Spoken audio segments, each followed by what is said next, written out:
কি আনন্দ! আজ অনেক দিন পর গ্রামের মতো করে ফুচকা বানিয়ে খেলাম। তো আমার মতো যারা এরকম বাইরে আছেন, তো তারা অবশ্যই আমাদের ওয়েস্ট বেঙ্গলের ফুচকাটাকে প্রচুর মিস করেন। তো আমরা মানে চাই আমাদের মতো করে ফুচকাটাকেও এখানে যতই আপনি যেখানেই যান না কেন, আমাদের ঠিক বাংলার মতো ফুচকা কোথাও পাবেন না।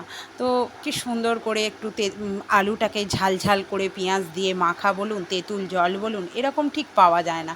এখানে তো নয়ডাতে তো পুরো আলু যেটা দেয় সেটা পুরো সাদা আলু, যেটার কোনো ভালোই লাগে না খেতে। তো যাই হোক, অনেকক্ষণ বললাম, আজকে বাড়িতেই সেটা বানালাম। চিপস কিনেছিলাম, যেটা চিপস ফুচকা হয় সেটা। এই আলুটা আমি একটু বয়েল করে নিয়ে পেঁয়াজ, জিরে গুঁড়ো, ধনে গুঁড়ো, একটু শুকনো লঙ্কাকে ভেজে রেখেছিলাম, একটু গুঁড়ো লঙ্কাও অ্যাড করলাম ঝাল ঝাল, একটু মেখে নিলাম। আর তেঁতুল জলটা তো বানালাম, দেখলেন আপনারা, তেঁতুল দিয়েছি, একটু জিরে গুঁড়ো, ধনে গুঁড়ো, একটু লঙ্কা গুঁড়ো। হ্যাঁ, আর ওই যে চিপসের প্যাকেটের সাথে একটা ওরা পাউডার দিয়েছিল, সেই পাউডারটা দিলাম। বাস, আজ অনেক দিন পর গ্রামের মতো ফুচকা খেলাম, মনটা সত্যিই জুড়িয়ে গেল। তো এখানে আমার ছেলে প্রচণ্ড পছন্দ করে ফুচকা, ওর খুব পছন্দ। তো ও আলু খায় না, আলু দিয়ে খায় না, ও শুধু জলে ডুবিয়ে ফুচকাটা জাস্ট খায়। তো রাস্তায় বেরিয়েলেও ওকে আমাকে এইভাবে কিনে মানে দিতে হয় যে মাম্মি আমাকে দাও এরকম।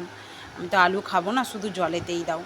কিন্তু আমরা বাঙালিরা না যেখানে সেখানে ফুচকা খেতে পারি না, ঠিক মনের মতো না হলে ঠিক আমাদের চলে না। ওই জলে দিয়ে খাচ্ছিল, প্রথমে ভাঙতে পারছিল না, বললাম আমি ভেঙে দাও।